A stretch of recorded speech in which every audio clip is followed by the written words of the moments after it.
Racist cop drags black teen out of library, then the dean arrives and says, "That's my son." The library's quiet hum shattered like glass under a boot. A scream tore through the air, raw and desperate, as 17-year-old Marcus Johnson felt his arm wrenched backward, his sneakers squeaking against the polished floor. Officer Daniel Hargrove's voice boomed, dripping with venom. "You don't belong here, kid," he snarled, his grip tightening on Marcus's wrist. The accusation stung worse than the pain. Marcus, a straight-A student, had been coming to this library since he was 10. Today he'd been tucked into a corner, earbuds in, studying for his AP history exam. Now, his books lay sprawled across the floor, pages crumpled, as Hargrove dragged him toward the exit. The officer's badge glinted under the fluorescent lights, a mocking symbol of authority. Marcus's heart pounded, not just from fear but from the weight of eyes, dozens of them boring into him. Students at nearby tables gaped, some whispering, others frozen. A librarian, Miss Carter, clutched a stack of books, her face pale with shock. "Stop!" Marcus shouted, his voice cracking. "I didn't do anything." But Hargrove's sneer only deepened. "You fit the description," he spat, though no crime had been reported, no description given. The words were a flimsy excuse, and everyone in the room knew it. The library atrium, usually a haven of soft murmurs and rustling pages, now buzzed with tension.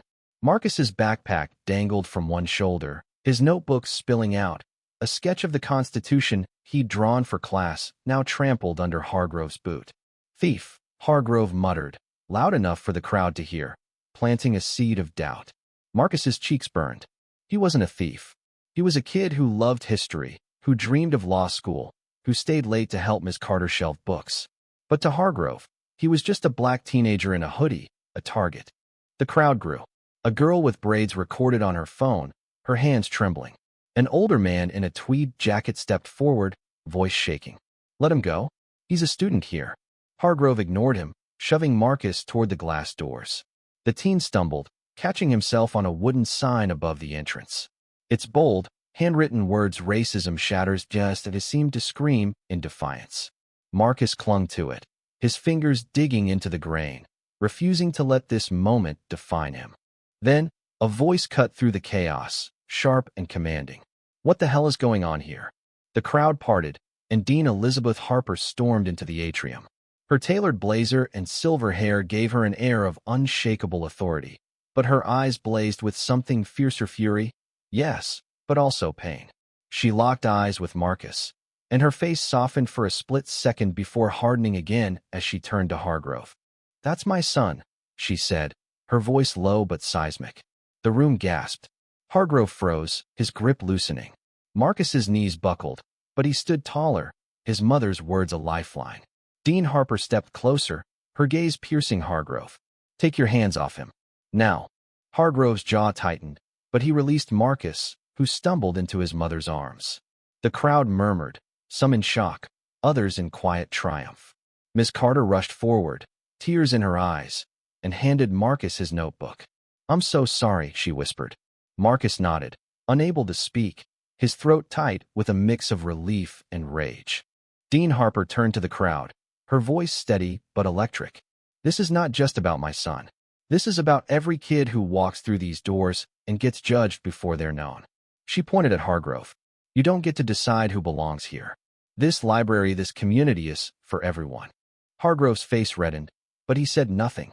The weight of the dean's words, backed by the crowd's growing murmurs, pinned him in place. Marcus, still clutching his notebook, felt his mother's hand on his shoulder. It was warm, grounding, a reminder that he wasn't alone. The girl with the phone stepped forward, her video still recording. "This is going viral," she said, her voice steady despite her shaking hands. Hargrove's eyes widened, but he stayed silent, his authority crumbling under the weight of truth. Dean Harper knelt beside Marcus, brushing a tear from his cheek. "You're stronger than this," she whispered. "You always have been." Marcus nodded, his resolve hardening. He thought of the Constitution sketch in his notebook, of the words he'd memorized. We hold these truths to be self-evident. They weren't just words, they were a promise, one he'd fight for, no matter how many Hargroves stood in his way.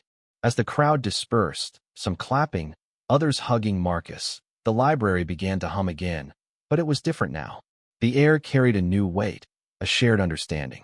The wooden sign above the entrance stood as a silent witness, its message etched not just in wood, but in the hearts of those who'd seen the truth laid bare. Marcus looked at it one last time before leaving with his mother, a fire kindling in his chest. This wasn't the end, it was the beginning. Thank you for listening. If you find it interesting, please like and subscribe to follow the next stories.